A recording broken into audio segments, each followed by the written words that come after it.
Chers amis, bonjour à toutes et à tous, j'espère que vous allez bien. Cette vidéo n'est que la continuité de la vidéo précédente en rapport avec les éventualités sur le Bitcoin en ce qui concerne les prises de position.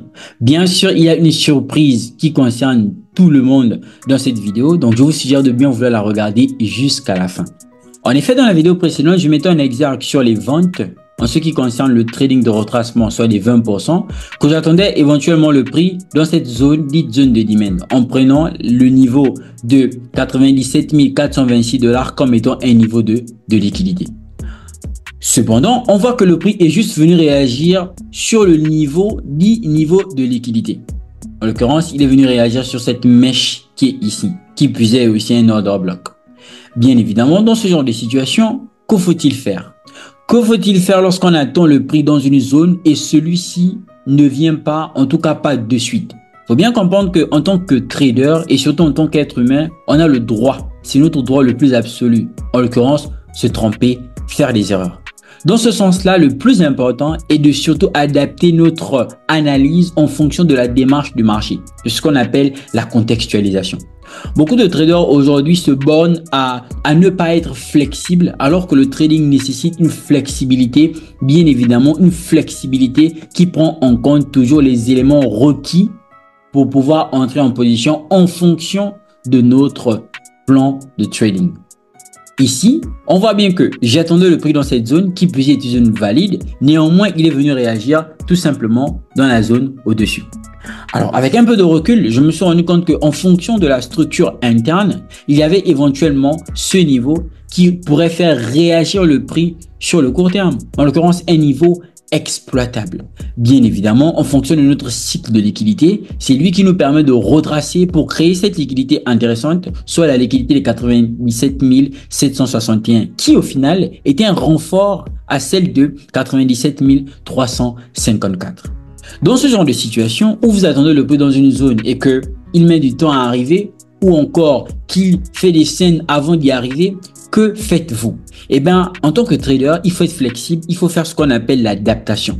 Avec un peu de recul, comme cette zone ayant été identifiée au final comme étant une zone valide à réaction court terme, on peut tout de suite voir que le fait de trader ce niveau, plus qu'étant un niveau de liquidité pour la zone d'en bas, va nécessiter tout simplement des confirmations. Ok, on peut momentanément exploiter la zone, non pas de façon mécanique, mais de façon technique, en contextualisant tout simplement l'évolution du prix au sein du marché. C'est sûr un réel plaisir de faire les vidéos pour vous. Comme je vous disais, ces vidéos risquent d'être très intéressantes. Je vous suggère donc de bien vouloir la regarder jusqu'à la fin. À la fin, il y a tout simplement une surprise qui est mise à toutes les personnes qui ont exposé leur doléance en fonction du processus d'apprentissage qui n'était pas nécessairement accessible à tout le monde. Du coup, je requiers un max de concentration pour cette vidéo. Il est ainsi important de bien vouloir regarder la vidéo précédente à celle-ci sur le Bitcoin pour mieux comprendre ce que je vais tout simplement donner en termes d'explication et de démarche lorsqu'on va potentiellement avoir une certaine adaptation de nos actions vis-à-vis de l'évolution du prix. Ayant attendu le prix ici, comme je disais, il n'est pas venu mitiger ou encore impacter la zone. On va qu'il réagisse sur la zone du dessus.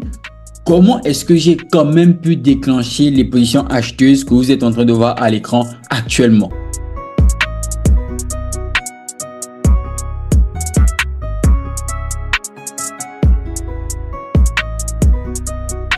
Chers amis, il est important que vous puissiez comprendre que le trading, ne se faisant pas de façon mécanique, mérite une certaine appréciation dans l'évolution du prix.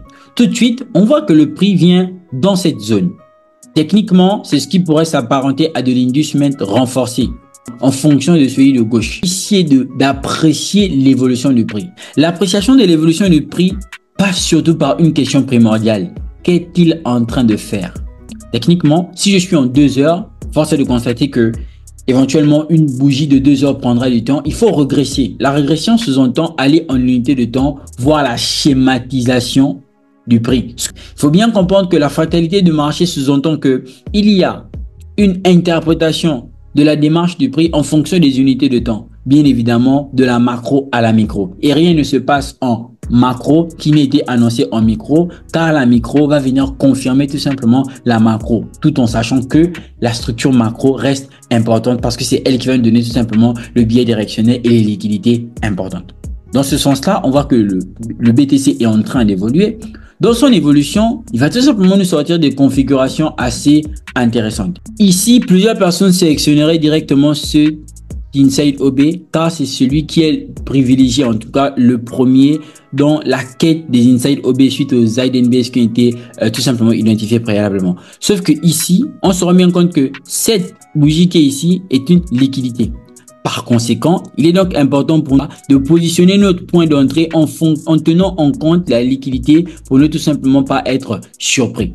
Bien sûr, ce sont des notions techniques qu'il faudra potentiellement apprendre. Sinon, vous allez potentiellement vous faire sortir du marché à tout moment si vous ne maîtrisez pas ces notions-là. Ayant été sélectionné, l'autre point important ici, c'est tout simplement la liquidité. Donc, il faudrait potentiellement qu'il y ait une liquidité mise en place pour qu'on puisse exploiter ce niveau qui est là précisément. Donc, à partir d'ici, on voit que la liquidité est en pleine création dans le mouvement qu'il y a ici. C'est-à-dire que ce niveau qui est là pourra potentiellement être exploité lorsque le prix décidera de venir prendre liquidité. Donc, on voit qu'il est en train d'évoluer. Dans son évolution, il vient tout simplement nous déclencher de façon précise et concise, d'où l'importance, une fois de plus, de bien maîtriser ces schémas. À partir d'ici, on voit que dans l'évolution, le prix fait un sweep liquidity supplémentaire de l'inducement qui a été mis en place, puis par la même occasion, un changement de caractère dans ce sens-là, que l'on pourra mettre par modestie ici, tout simplement le BOS interne. Bien évidemment, en cas de correction, ça nous permettrait d'avoir encore une entrée en position. Et l'entrée en position se fera tout simplement où? Dans cette zone qui est ici, précise. Et donc ici, ça veut dire qu'on aurait cette entrée-là. Alors je conseille aux gens de vraiment utiliser pour ce genre de trade, pour ce genre d'entrée, un broker qui a tout simplement une bonne politique au niveau des spreads. Voici pourquoi moi, j'utilise Exness. C'est ce qui me permet aussi d'avoir ces entrées-là et ce de façon respectée sur le marché. Donc, on voit qu'il pousse. Il évolue tranquillement. Dans son évolution, lorsqu'il repasse potentiellement dans ce niveau qui est ici, il fait ce qu'on appelle un BOS. Et donc, il est parti en expansion, tout simplement. Et bien évidemment, ici, on va se poser la question de savoir jusqu'où pourra-t-il aller dans le sens de l'achat. Et bien sûr, il faut aller chercher donc des niveaux proches en termes de target. Pourquoi pas venir targeter, par exemple, ce niveau qui est ici, car on voit quand même que c'est aussi été un niveau qui a fait pousser le prix à la baisse lorsqu'il était potentiellement dans la chute. C'est un niveau intéressant. On a eu potentiellement un re-entry. Donc là, on va laisser le prix évoluer.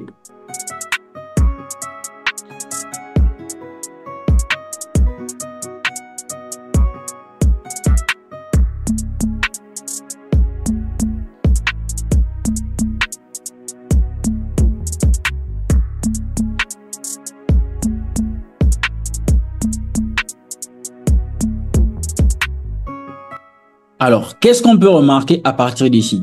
Nous voyons clairement que le prix, lorsqu'il va en expansion de ce lot à celui-ci, il n'a jamais retracé jusque dans la zone des 50%.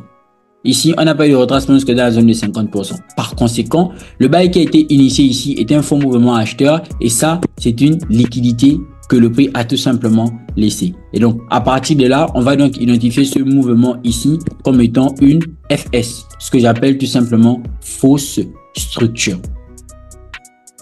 Et donc, si ça, c'est une fausse structure, on va potentiellement se demander où est-ce que le prix pourra-t-il réagir. Or, il ne faut pas oublier que dans la structure qui a été mise en place, on a le premier BOS qui est tout en bas, qui constitue éventuellement ce niveau qui est là. Puis, on a celui-ci qui a été mis aussi en place. Sa zone de demand, néanmoins, sa zone de demand n'a jusque-là pas encore été exploitée. Voici pourquoi, dans ce sens-là, on va se demander quelle sera donc la zone de ce niveau-là qui pourra être exploité afin de faire réagir le prix dans le sens de l'achat.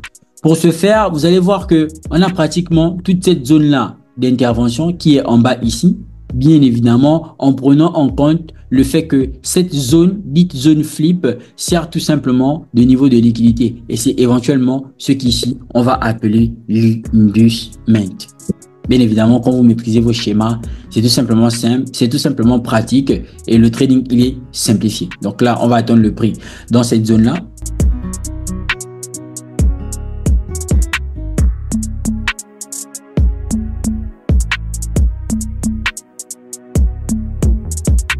On voit clairement qu'il est venu nous déclencher, ici précisément. Mais avant de venir nous déclencher, vous constaterez avec moi qu'il a fait mine d'acheter. Et cette réaction qui a été faite ici, qui fait mine d'acheter, c'est elle qu'on va tout simplement appeler la Smart Money Trap. En l'occurrence, c'est une zone qui fait mine d'acheter avant le vrai niveau acheteur. Donc, on est venu acheter ici en laissant la liquidité qui est en bas. C'était pour conduire plusieurs personnes en erreur dans le but de tout simplement les stop loss. Donc, on voit qu'à partir d'ici, le prix va pousser. Il est tout simplement en train d'évoluer. Donc, à partir de là, vous avez bien remarqué avec moi que nous sommes toujours dans le trade. Le trade est en train de courir tranquillement. Dans son évolution, il ne faut pas trop rester aussi en LTF. Il faut éventuellement aller en unité de temps supérieure pour voir ce que le prix va potentiellement proposer. Donc, à partir d'ici, on peut voir que là, il y a une structure qui a été cassée, qui s'apparente dans cette unité de temps là à un BOS. Et si on a un BOS ici, et en interne aussi dans la structure mineure, on a un BOS, on va donc se poser la question de savoir quel pourrait donc être le niveau qui pourra faire réagir le prix. Donc là, nous sommes déjà en 10 minutes, il faut descendre en 7 minutes. On voit qu'on a une succession d'hidden base. Il faut donc trouver l'inside OB de ces différentes hidden base là le plus proche qui pourra faire réagir le prix. Dans ce sens-là, on voit qu'on a cet inside OB qui est ici. À partir de là, si le prix descend dans ce niveau, pourquoi pas rechercher une autre entrée dans cette zone-là. Par contre, la condition sine qua non pour qu'on puisse exploiter cette zone en termes d'entrée va tout simplement être quelque chose qu'il y ait d'abord préalablement une création de liquidité. Donc, on voit que le prix, lorsqu'il monte, il chute jusqu'ici. Dans cette zone-là, il n'a jamais retracé dans la zone des 50%. Par conséquent, ce niveau est un niveau de liquidité. On évolue. Ok, par la même occasion, on voit que le retracement qui est venu ici a fait mine d'aller casser ce high qui est là. Plusieurs personnes diront que là, on a tout simplement un BOS, alors qu'en réalité, non. On a une fake structure. Pourquoi? Parce que la cassure découle tout simplement d'un inducement. En l'occurrence, celui qui est ici. Le prix entame son processus de correction. On laisse le prix évoluer.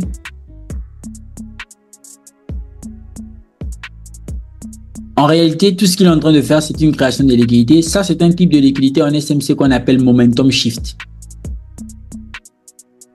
Bien évidemment, pour les traders avisés, ils savent éventuellement que ceci est tout simplement un schéma assez intéressant. Alors, à partir d'ici, on voit qu'il y a une stagnation du prix. Ça veut dire que vous pourrez décider quelque part de sortir là. Pourquoi pas? Cette position vous offrira un R de 24, celle-ci de 26 et celle-là de 21. Pas mal sur les trois positions.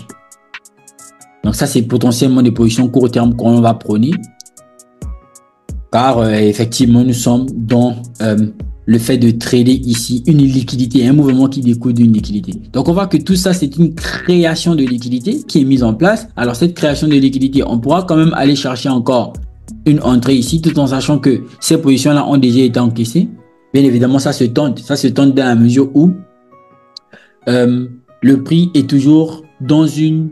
Il n'a pas présenté de retournement ou encore des confirmations puissantes dans le sens là des retournements. Et donc là, on va vraiment trader le côté technique et pas le côté mécanique. Donc à partir d'ici, on voit que dans cette zone dite hidden base, le prix est directement venu réagir, comme vous pouvez le remarquer ici, de façon précise et concise. Bien évidemment, il faut travailler vos zones pour potentiellement avoir ce niveau de précision là.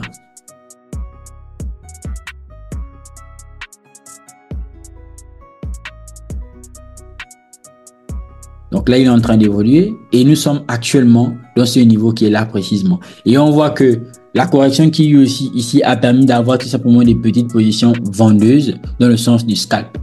Donc voici comment vous aurez pu trader éventuellement le Bitcoin durant les jours précédents, en l'occurrence depuis le lundi. Parce que le prix n'arrive pas nécessairement dans votre zone, ça veut dire qu'il n'y a pas d'opportunité. Il faut tout simplement faire preuve de beaucoup d'objectivité et regarder s'il n'y a pas de confirmations qui vous permettent d'au moins surfer sur le mouvement durant une courte durée. Bien évidemment, on sait donc que en fonction de ce que nous sommes en train de voir sur l'unité de temps supérieure, en l'occurrence 2 heures à 1 heure ici, nous sommes potentiellement dans cette zone-là et on a la liquidité qui est ici, qui pourra être cherchée.